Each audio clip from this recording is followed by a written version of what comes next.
While using the app, we want to turn this camera on. Oh, look at that. Oh, we're live over here. Oh, and I think we're live over here. Let me do this. We are going live on two locations. I think one too many presentation, collaborative group conversation. So that should be a call or a webinar.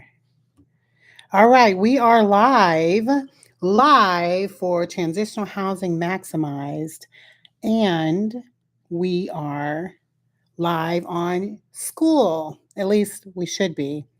Um, so bear with me. Well, hello, I see people coming on. Yay. So as you're coming on, if you don't mind, just if you're in the chat and this is your first time seeing me, hearing me, I want you to just say hi. And then also let me know where you're from. And then if you are a part of my school community, let me know that. I am actually doing two things at once. So we're hoping this is going to work. This looks like there's a shadow. So bear with me. I think I have enough to keep this like that. There we go. I think this will work like that. Have you ever had to use technology like this before? I don't remember doing this. Hey, good to see you, Miss Sophia. Okay, we're going to go ahead and get started because we are live for the next 30 minutes, give or take a few. So I know some people from our school community are here, as well as I don't know if anyone's here. So if you show up here and you can send me a message on school, send me a message on school so I at least know you're there, because then I can know if you have a chat for me, because your questions on school come first. And if you're in my school community and you're here, your questions come first here too. So we're going to go ahead and get started because we've got some action packed questions. I'm excited for tonight. I'm excited for those of you who are first time with me, and then there are those of you who are actually getting to know me. So we're just going to move right through and jump right into the questions because we have a lot. And it seemed like a lot of the questions we were really focused on, it seemed like different questions. I'm just going to say different for me. I think I've even answered some of these before. It looks like a lot of questions around like risk management type stuff. But we're going to jump right in.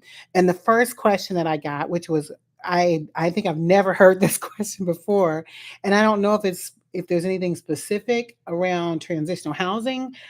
It's not really unique to that. It's anybody for real. Someone had asked me, how do I respond if my property is vandalized? So if you actually do have vandalism happen and it's not your residence, I think it's probably we can look at it both ways because I'm assuming it's just vandalized potentially either by a resident or not. But we're going to try to answer the question as best we can. The first thing I want you to tell you, you need to just make sure that everyone's safe. You want to make sure that nobody's at risk, none of the staff members are at risk or the residents, and everything is safe. So if it involved like a fire or gas or something like related to electric, you need to evacuate immediately. Like you do not want to sacrifice, obviously, someone in your program because it's not safe. So I encourage you, first of all, make sure that you evacuate if it is not safe. Now, if it is safe, then that's where you jump into like documentation mode because you're going to need a lot of information. I would not go around just moving stuff around, trying to do anything. Go get your camera, go get a video camera and video the entire everything you know, everything you can say. I actually like videos way better than pictures. Pictures do not fully capture it, but you can, I say both, but if you have one or the other, do a video because you're walking through talking about what's going on. That first account of what's going on is critical. Now if it involves a resident and let's say they vandalize the property, that's a whole nother discussion because you're actually going to be recording it. They're going to be hearing you talk about it. So you'll want to make sure that you're getting all of that recorded and what exactly happened verbatim, because you're going to need that, especially for insurance purposes. probably for the police officers, like you will need that stuff, but definitely documenting what happened.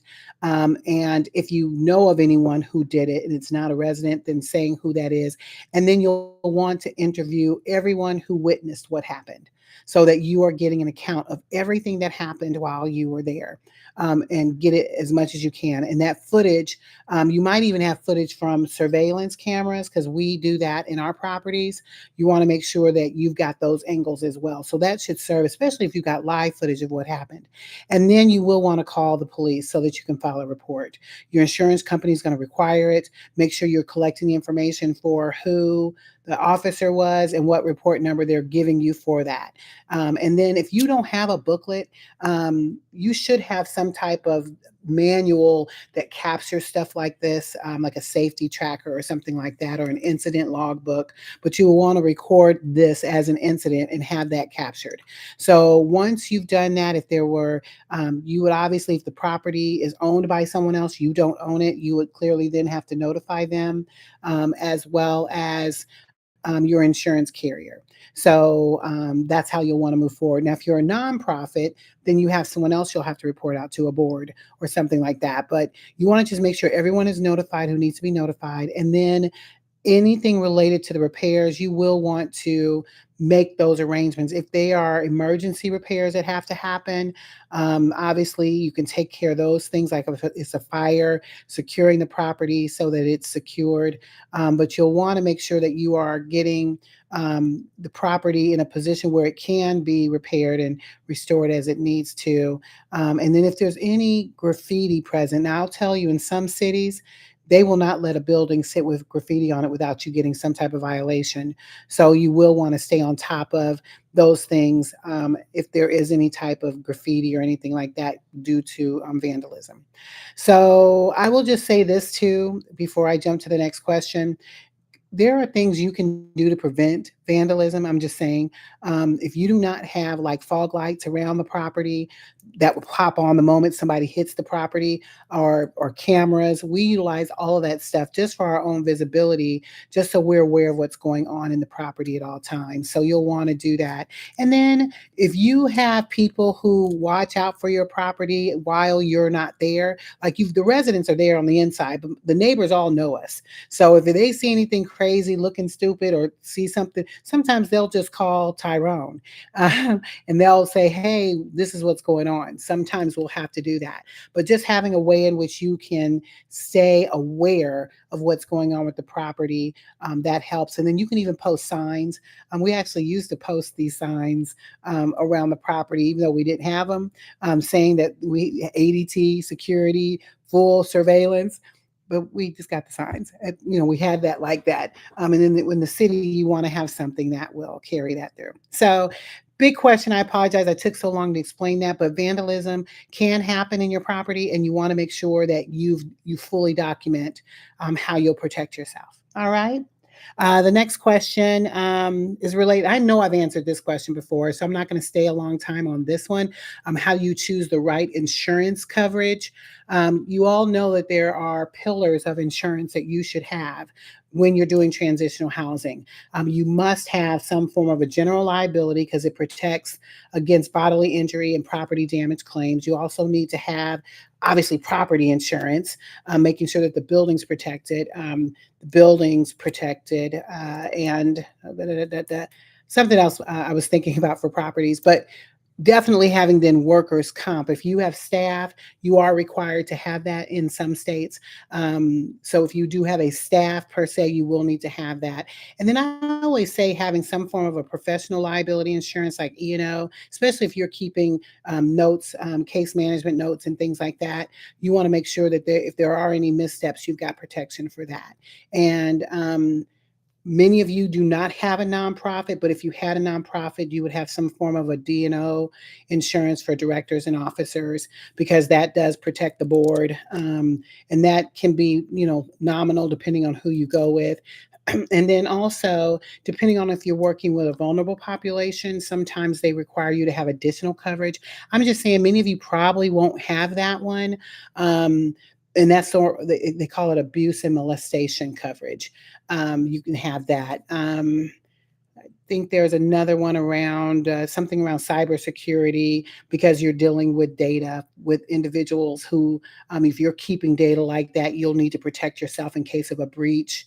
And then I've seen people have like umbrella policies, and you can do all those as add-ons. But if you want more information on insurance, we can talk about that later. We talked about this on 3 or 4 episodes on my channel. So if you just type in the word liability or type in the word insurance, you should be able to find some other videos or some other times where we did talk about that. And that should help. Now, when it comes to someone wants to know, how do I create a volunteer training program? I love volunteer training programs. Why? Because you got people who want to volunteer and work with you. So that makes it, where you're getting people working for you for free because they just want to give and they want to be able to help. And I can just tell you honestly, when you find people with hearts like that and they want to help you, it's mostly because of your story. So when you've got a good story about what it is that you're doing, you want to just make sure that as you're creating that training program, you are preparing them for what they're getting ready to get into. You find a way to engage them as well as empower them to do the work that they're going to be doing with you.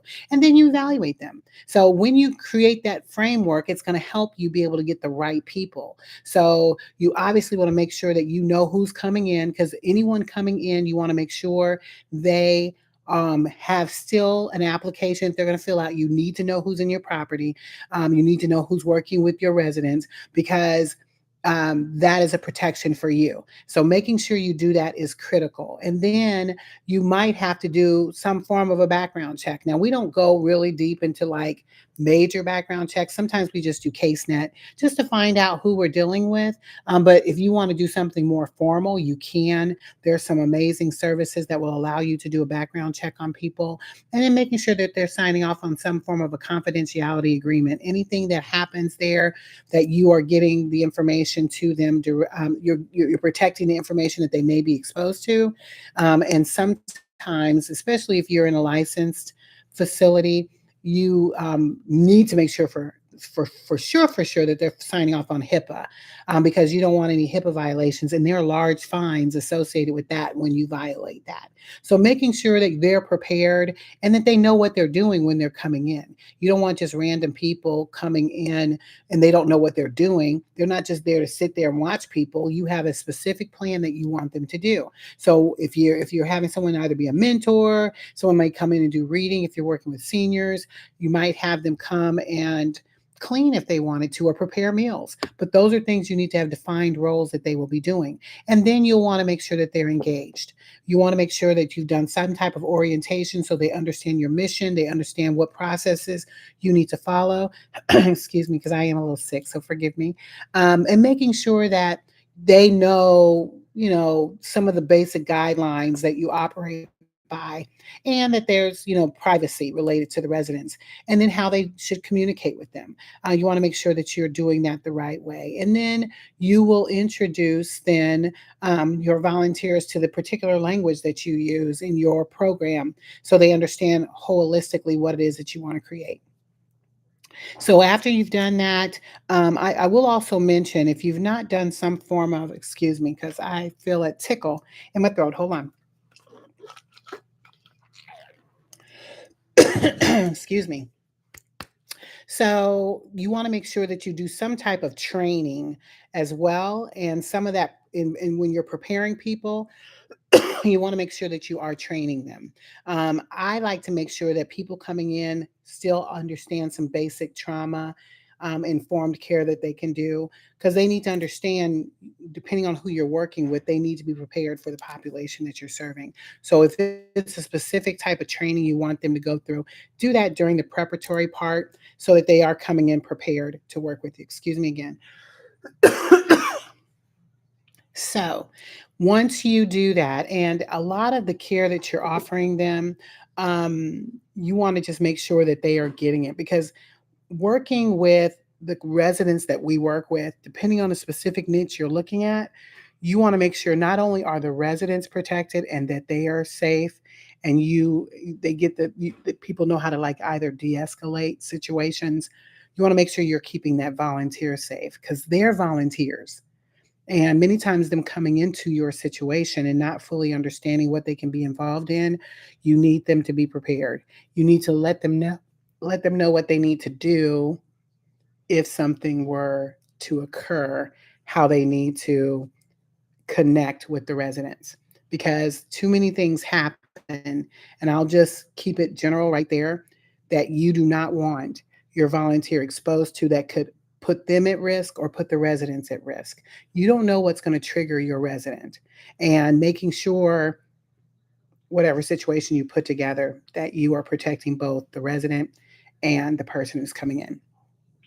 And then you'll evaluate them. Still do some type of evaluation just to let them know how they're doing. You can do a 30, 60, 90-day process just to make sure you're doing check-ins and making sure that they're fitting in well to their situation and they're getting what they want to get from that. Because clearly, coming in to volunteer, they're not looking at money. They're looking at, I want to give, I want to help, I love what you're doing. Because they love what you do, then they want to be a part of that. So I would encourage you to make sure you're finding ways to then not only let them know how well they are doing, but recognize them for what they're doing. Do little mini appreciations, take them out to lunch.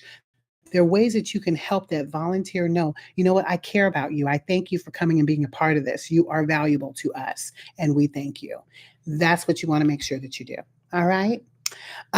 Question next. Oh, yeah, 12 minutes. I want to quickly get through because we're on number 4, can I run housing without 24/7 staff? Now, I know we've talked about this before. I'm just going to briefly say yes, you can, but it depends on your population and your program model. So, if you can um, make sure that your residents are stable, independent, and employed, then you can clearly have this without staff. You just want to make sure that you still have some controls in place that make that work. Because I'm telling you, that is one area. We've been doing this so long, we really don't we've never had staff on site unless it was like a licensed facility. So unlicensed facilities, we rarely have staff. You're basically creating an on-call availability system, knowing how that works, and we had it automated. We barely even had like a phone call unless it was emergencies only.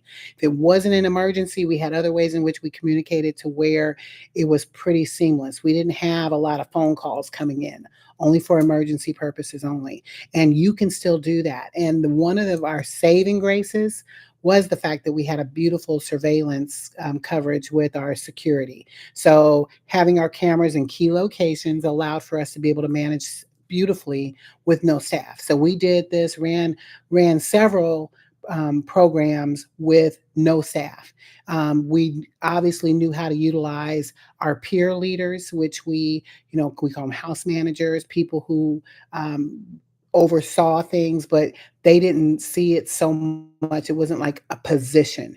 They just knew there was somebody we called on to make things run smoothly. That person was well recognized, and we recognized that person not in a money way, but they were just appreciative, just have a space and have a role that they played. And that's a beautiful way in which you can run a seamless property with barely no supervision from you directly.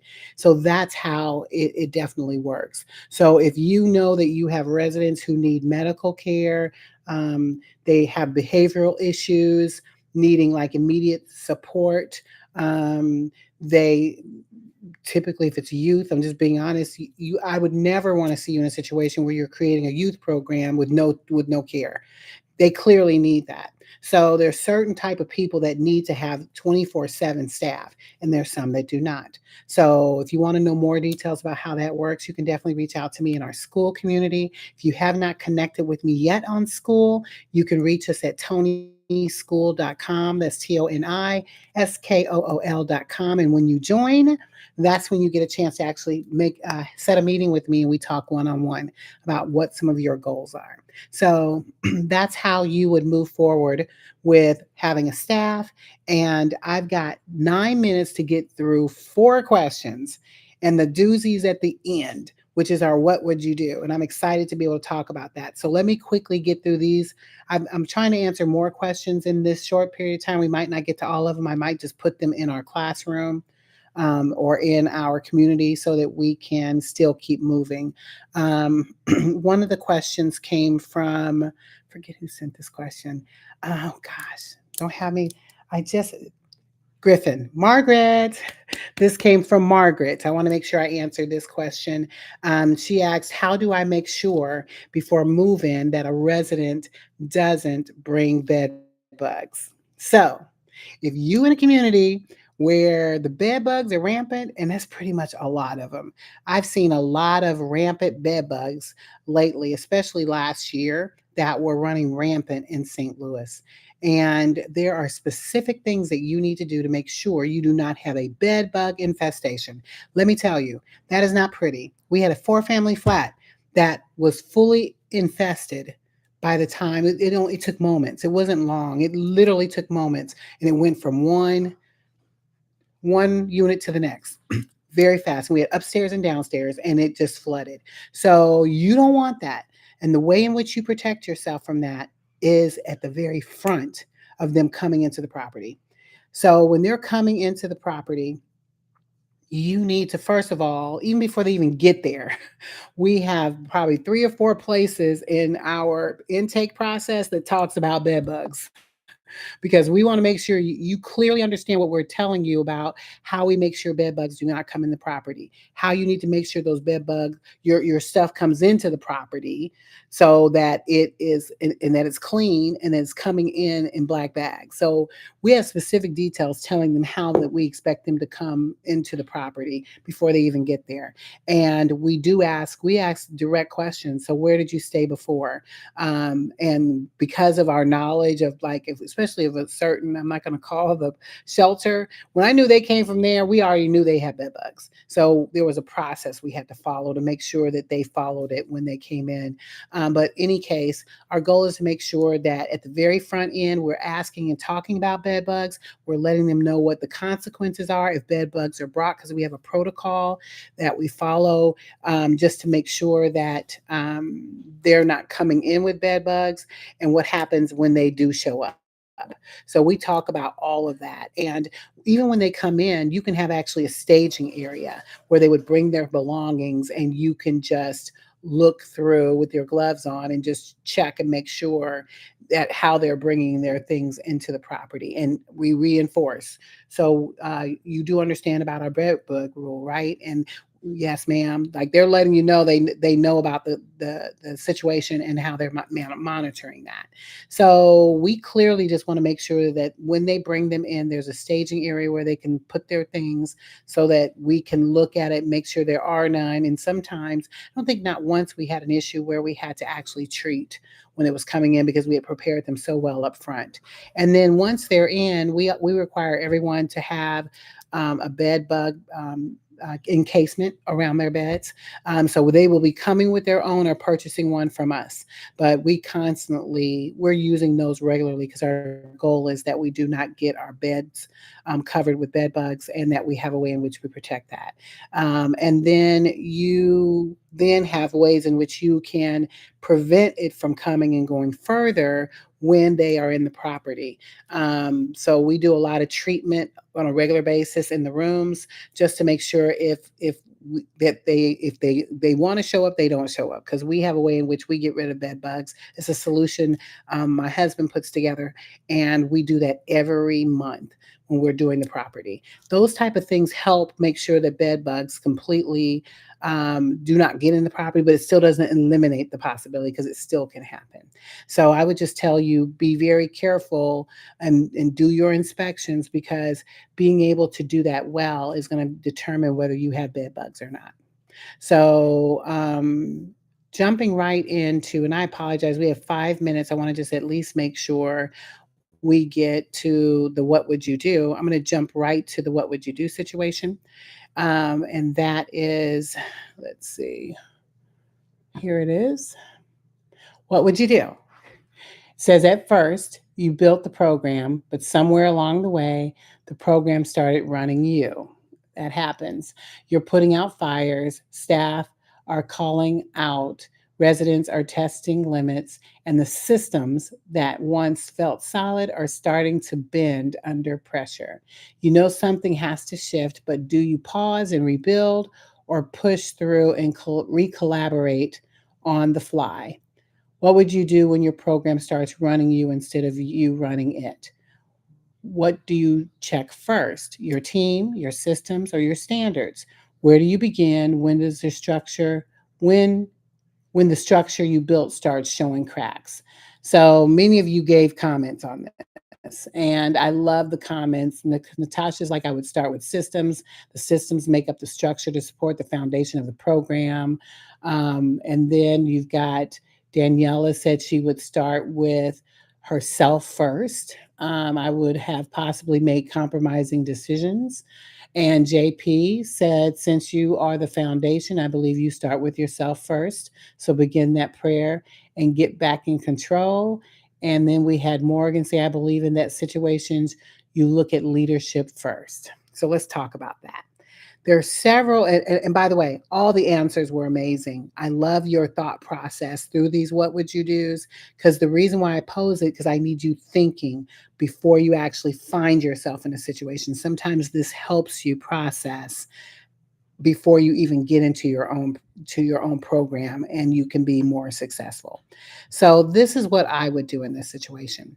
And I don't know if anyone mentioned it first, but it starts with your why. So I always start with my standards first. So if you go back to the why behind your program, you can then ask yourself, are my non-negotiables still clear and enforced?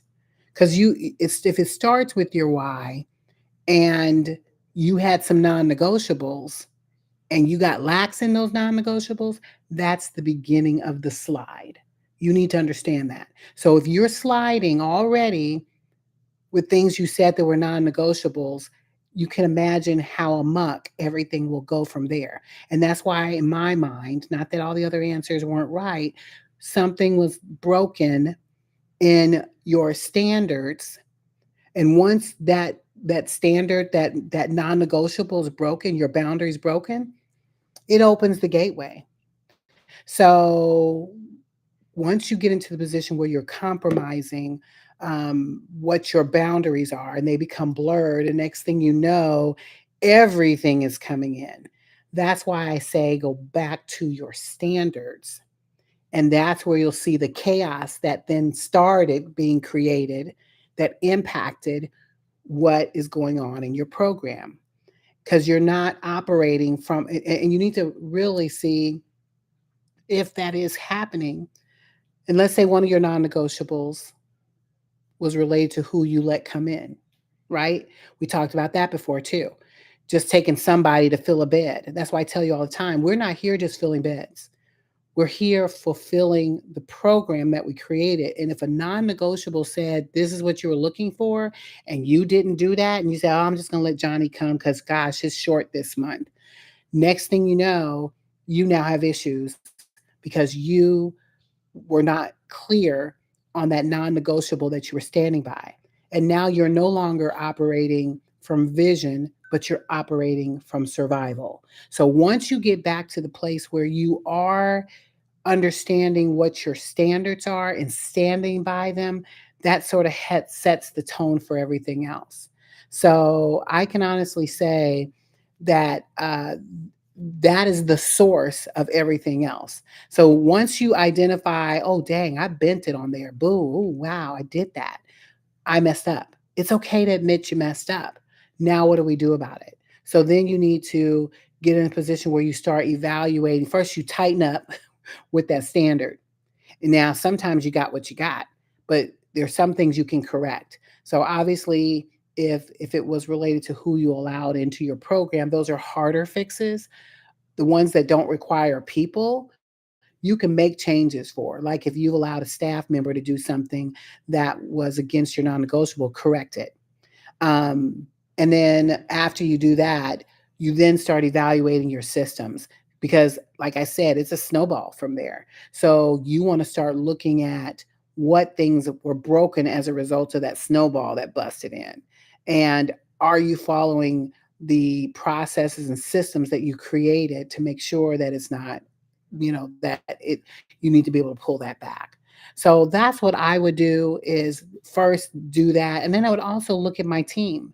You want to check your team because your team's energy um, is all can also impact what you're building and to the state of where it's totally running you. It's not doing what it should be doing. So when you check your staff, seeing where they are there people who are burnt out? Are you working? Are people just burnt out? Or did they check out? Did they no longer believe in what it is that you believe in? Those type of things impact you as well. So you want to do what you can to be able to regain control without losing what you're building. And you can do that because it starts with leadership. Like someone said, it starts with the leadership. Leadership, you being the leader and the people working with you, still have compassionate hearts for what you're building, but you need to be the one to regain control. And as you do that, I would just encourage you to anchor yourself in what in for spiritually and strategically, making sure you're doing the right things to correct and to process what happened. So I wouldn't worry about anything external. I'd worry about everything internal. What are the things you need to do internally to align yourself back to where now you've got control? You have things moving like it needs to move. And that's where you then can make those progress moves. So I'm just going to tell you, if you find yourself at a point where something is happening, I'll say this too. Don't react, please. Don't react. Many times, because we react, it causes more harm than good. The what would you do clearly says you already have problems. So don't make it worse responding. Just pause. Step back a little bit. Even if it was just like a day or two just to process so you can observe what's happening and then from there figure out how you're going to pivot, figure out what you're going to do, what standard did you need to correct, and then put a plan in place to be able to do it. So I truly believe that if this is your situation, that's the best course of action. But doing nothing is definitely not an option. You will not have a program in a few more months. And most people who come to me after it's there is when they're ready to just close the door and say, I'm done.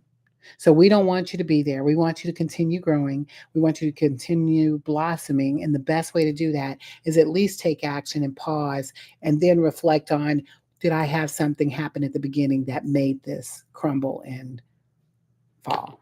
All right. So that was us for today. Ooh, I felt like I went through a lot today and even with a sore throat. So I just want to thank you guys for coming out tonight. If you are not on my school community, please join at tonyschool.com. That's TONISKOOL.com. When you join, then you get to book some time with me to talk about your next steps. That is one of the newest changes that we just did, where I will be no longer taking in free calls. My calendar is flooded to the point where I'm not committed to the people who are in my community now. So if you are not a part of my school community, please join tonyschool.com and then you can book some time with me and I'll give you about 15 minutes where we can talk through what it is that you want to build. And I look forward to seeing you next week for our next session. See you then.